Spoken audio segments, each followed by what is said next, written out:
Hello, everyone. This is Mike Regan here for another edition of the Regan Rant, and today I'm gonna do a follow up on a article that I wrote August of last year, and basically it was the top 10 things that THQ must do to save the WWE Smackdown series. And I'm gonna go through the list, and I'm gonna basically take a look at SmackDown vs. Raw 2010 and what I know about 2011, which isn't much to be honest, and see if they've done that, or at least are in a position to make that correction. So let's go. The number one: focus on improving the match types you have currently instead of adding new match types. They actually did that this year in 2010. They improved the Royal Rumble, which I thought was a great improvement. I mean, that was probably one of the highlights of that year. I don't believe they added any new match types, if I'm not mistaken. They may have, but anyway. But yeah, they're slowly but surely improving the match types that are there, and that's been a long time coming. They really need to do that more, especially the Hell in a Cell. They need to improve that. They also need to improve the tables, ladders, and chair match, the ladder match, the table match. I mean, those type of things that have been in the game from, from basically the very beginning, and the mechanics, the core mechanics of those match types haven't changed, and so let's hopefully they'll get that correct. Number two, increase the in-ring character count to 10, not including the ref. Well, they have not done that, and I'm sure there's a myriad technical reasons why they didn't do that. Maybe it's because they're also porting it over to the PS2, and maybe that's affecting it. But as of right now, they have not corrected that. So hopefully, maybe in this year's game they'll be able to add the in-ring wrestler count. I mean, it just makes sense, especially when you have the Royal Rumble, and the Money in the Bank match specific when you have 8 guys in a ring. I mean, I would say 10 guys in a ring for for match type. I mean, they could do the 5-on-5 elimination Survivor Series that people wanted for a long time. They could do 10 minutes for the Royal Rumble at the same time. They could do the 8-man Money in the Bank match. I mean, so it makes sense for them to at least try to add two more extra characters in the game. I mean, and I hope they do it. I really do. I'm sorry, 4 more extra characters in the game. So there's 6 characters in the ring currently. So total of 4 added. Total of 4. Number 3, lose the ultimate control moves. They didn't really do that this year, but they did. They moved away from it, and they weren't as prominent as before, because I really disliked ultimate control moves. I mean, that's just me personally. I mean, I never got the knack of them. I never enjoyed the feel of them, and they were just I think poorly implemented. To be honest. So let's see, number 4 rather. Either support DLC content or don't. And unfortunately, I think they took that advice. It doesn't look like 2010 is going to have DLC, unfortunately, other than that Stone Cold. Maybe 2011. I mean, they'll put that a big focus. Number 5. While the teaser trailer and information that were given at E3 this year's title is interesting, but until I see further details, I will add this to the list. Gamers want the ability to edit and customize every aspect of their game.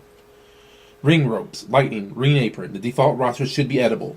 They've done that somewhat. You can change colors. Maybe not as well as people would like. Maybe they want to edit more, but I mean, it's a start. Let's see.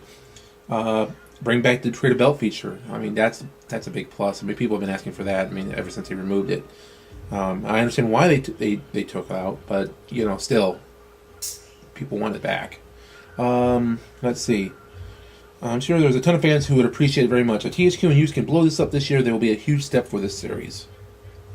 Add the ability to edit your own Titantron videos. They done that. Let's see. And if you look at the idea of what Electronic Arts has done with Spore, you get the idea of what a community-created base game can work on so many levels.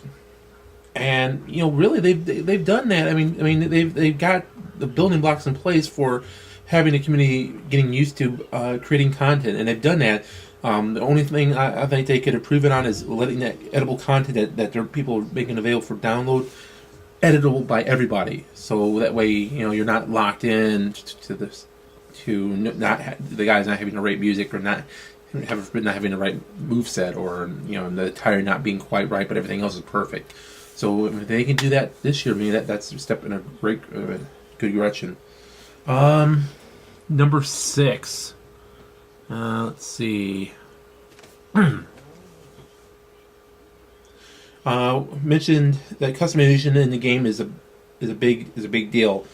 To remove all limitations that keep their created superstars from reaching the same quality of detail that the default superstars has.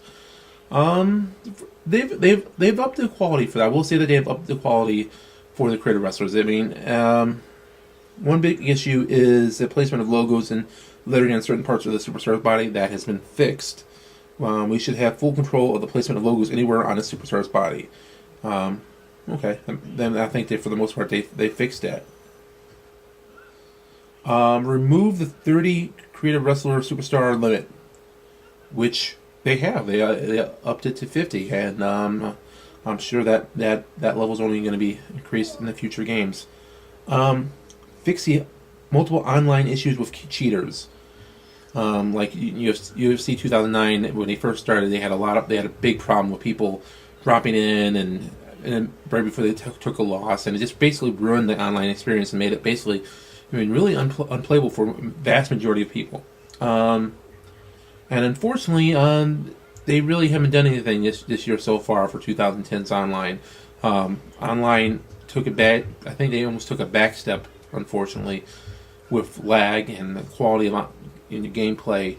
I'm sure there are still people out there who cheat, or who find those individual glitches that just basically ruin the fun for people who are actually trying to have a good time and play the game. Number 9, having finisher reversals, which I imagine working like this: you and your opponent both have a shared signature move, and your opponent grabs you for his finisher, and you nail the reversal and begin your finishing move animation. But because your opponent had his stored signature move, he can reverse your reversal, finally nailing his finisher. So, say for example, Stone Cold Steve Austin going for the stunner on Shawn Michaels. Blocks. Shawn Michaels goes for the signature super kick, Sweet Chin Music. Stone Cold blocks, hits the kick, stunner. I don't think they didn't do that this year, unfortunately, but I'm sure that they'll work on that. Number 10. Biggest thing THQ News could do is listen to the fans. Wrestling game fans are the most loyal and vocal game fans in the world. That's fact, by the way. And if you just look at our forums, that'll prove it. There are still fans and petitions for THQ to bring back the Aki engine. Never going to happen, unfortunately. Internet was released in 2000, is now 9 years old. Well, 10 years old now. While I certainly wouldn't recommend listening to all of them, but I have no doubt that you patrol the forums to get feedback. But if there was some interaction between the development teams and the fans, I think that would make most of the most vocal complainers happy. And I agree with that. I mean, at Gaming, we have a podcast every week, and we have an open invitation for Brian and Corey and any of the the WWE development staff at THQ to come on the show and talk and listen to the fans and basically just talk about the SmackDown series. I mean, it's an open invitation. I'm sure they're watching this video now, and like I said, it's an open invitation. If you want to come on, you can. And by all means, tell us what's going on with the SmackDown series, because there are people out there who really do care, and maybe in one of them. That's it for that. For the most part, I think THQ at least started down the road of fixing those problems that I mentioned in that article. So let's see what 2011 brings us to the table. If you have any questions, comments, or suggestions, please feel free to email me. My email address is at mike@gamingring.com. And be sure to check out the site, gamingring.com, for the latest updates on video games, wrestling games, and wrestling. Okay, alright guys, talk to you later. Bye.